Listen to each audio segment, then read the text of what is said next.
Namaste students. Khusro Bitro. I, JBN Dr. Naren Singh Shekhawat, Assistant Professor, Department of Salatan, Faculty of Arabic Science, Jyoti Vidyapith Women's University, Jaipur. In previous class, we discussed about disease of urinary bladder.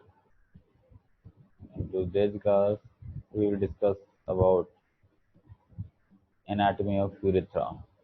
Then we will discuss about disease of urethra. Let's begin with the anatomy of urethra.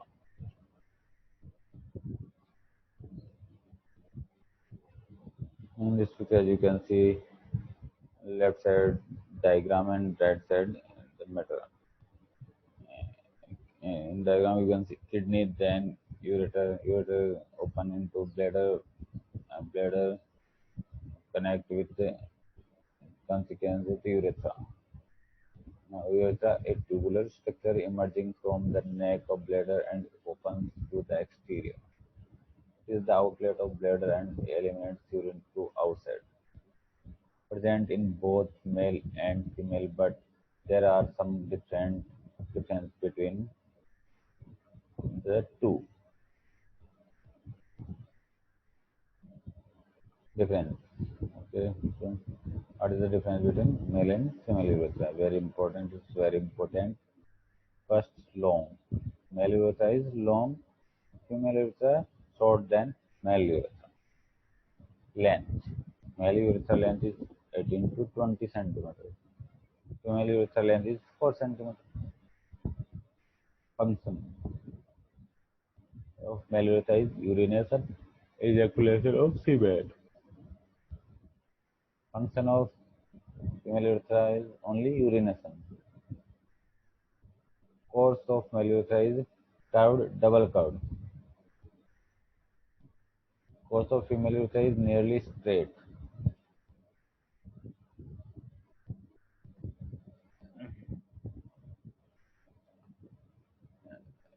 Catheterization in male urethra is very difficult, and catheterization in female urethra is very easy.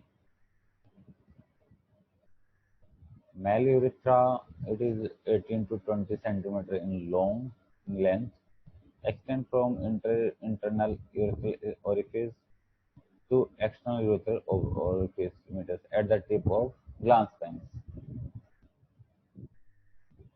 Course. It is not. It is course. It is not straight. It is curved, double curved. Male urethra emerge from the neck of urinary bladder, enters into prostate, then pass through the urogenital diaphragm, enters into bulb of penis, then body of penis, finally opens at the tip of glans penis. As you can see in this left side diagram, simplified figure, upper part to trigon parietal peritoneum. This is a ureter. This is the ureter. This is this is detrusor muscles and advancia, detrusor muscles, advancia, ureteric openings. There is the these are the ureteric openings, both left and right side. This is the trigon of bladder. This is the bladder neck. This is the internal sphincter of internal urethral sphincter. This is the prostatic urethra. This is the prostatic urethra. This is the membranous urethra, as you can see. This is external urethral sphincter. This is urogenital diaphragm. This is spongy urethra. Erectile tissue of penis. External urethral orifice. Okay, so as you can see all about male urethra.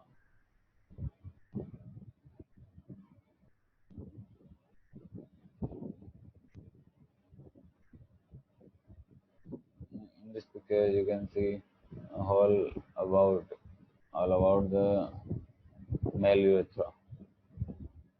Very important. This is the rectum, just in front of vertebral column, lower part.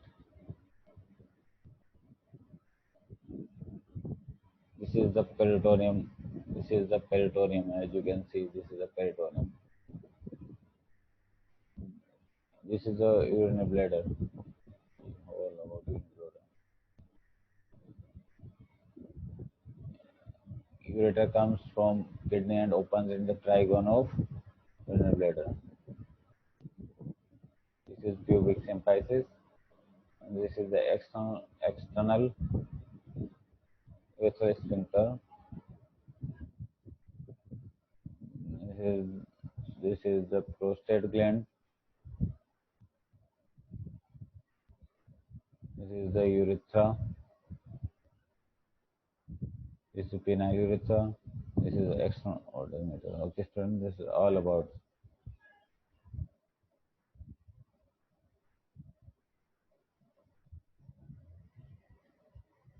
parts of urethra. There are two parts: posterior urethra, proximal urethra, anterior urethra, and distal urethra.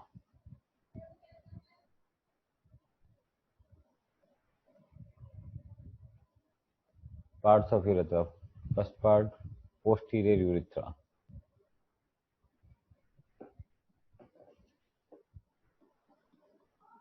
Means proximal urethra, near to the bladder, 4 centimeter in length, lies in the pelvis.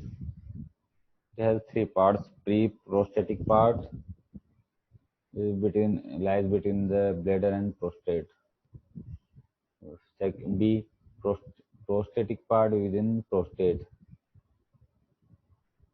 The C, membranous part through perineal membrane. In this in this in this picture, as you can see, this is the posterior urethra or proximal urethra. There is three parts: pre-prostatic, prostatic, and membranous part. Okay, students.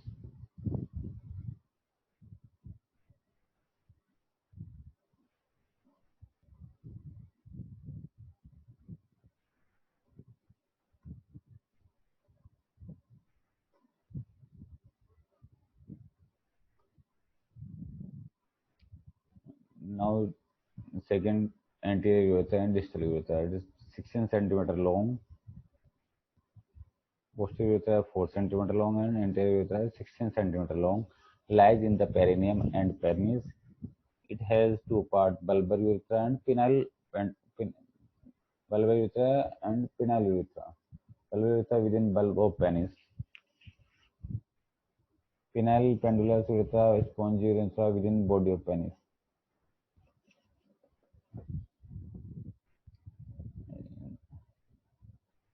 In this picture, as you can see, this is the corpus corpus spongiosum. This is the corpus spongiosum. This is the corpus glans. This is the corpus cavernosum.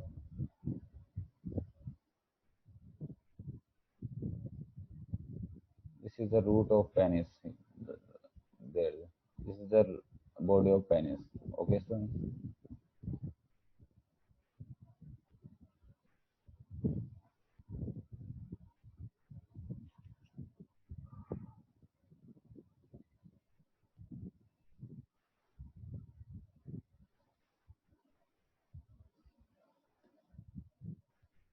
in this picture you can see it's the pre-prostatic urethra. Second one is prostatic urethra. Third one is membranous urethra. As you can see, this is the and proximal part of urethra. Now, second part, posterior urethra. There are two types: bulbar urethra and penile urethra. This is the bulbar urethra, and this is the penile urethra. Okay, friends. I mean, this is the all anterior part. This is the posterior part. Okay, students.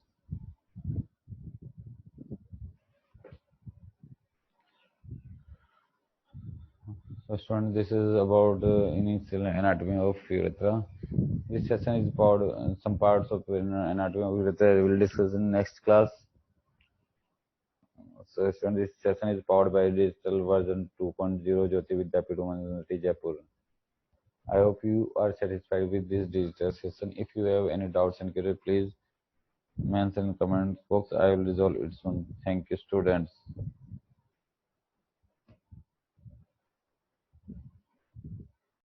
Namaste, students. I, JV, and Dr. Naren Singh Shekhawat, Assistant Professor, Department of Salyatantra, Faculty of Ayurvedic Science, Jyoti Vidyapeeth Women's University, Jaipur. In previous class, we discussed about some another parts of treatment of cholelithiasis, include non-surgical removal of gallstone and ESWL also. In today's class, we will discuss about some rest part of treatment of cholelithiasis. Let's begin with ICL, intracorporeal lithotripsy. Fragmented by means of laser pulse technology, a laser pulse is directed under fluoroscopic guidance with the use of device that can disintegrate between stones and tissue, produce rapid expansion and disintegration of plasma on the stone surface, resulting in a mechanical shock wave. Electrohydrolytic lithotripsy uses a probe with two electrodes that deliver electric sparks in rapid pulses, creating expansion of liquid environment surrounding the gallstone. This results in pressure waves that cause stones to fragment. Can be employed percutaneously with the use of a basket or balloon catheter system or by direct visualization through a endoscope. Repeated procedures may be necessary due to stone size, local anatomy, bleeding, or technical difficulty. A nasobiliary tube can be inserted to allow the biliary decompression, prevent stone infection in the CVD. This approach allows time for improvement in the patient's clinical condition until gallstones are cleared endoscopically, percutaneously, or surgically. Surgical management. First is laparoscopic cholecystectomy. If the common bile duct is thought to be obstructed by a gallstone, an ERCP with sphincterectomy may be performed through a small incision or puncture made through the abdominal wall in the umbilicus. Okay, so this is the endoscopic cholecystectomy procedure. As you can see, the three-port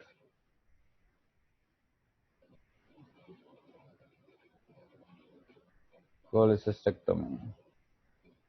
Gallbladder is removed through an abdominal incision, usually right subcostal, after the cystic duct and artery are ligated. Performed for acute and chronic cholecystitis. Drain may be placed close to the gallbladder bed and brought out through a puncture wound if there is a bile leak. Drain pipe is chosen based on the physician's preference. Small incision cholecystectomy. Gallbladder is removed through a small incision. If needed, the surgical incision is extended to remove large gallbladder stones. Drain may or may not be used. The cost savings resulting from the shorter hospital stay have been identified as a major reason for pursuing this type of procedure. The procedure is controversial because it limits exposure to all the involved biliary structures.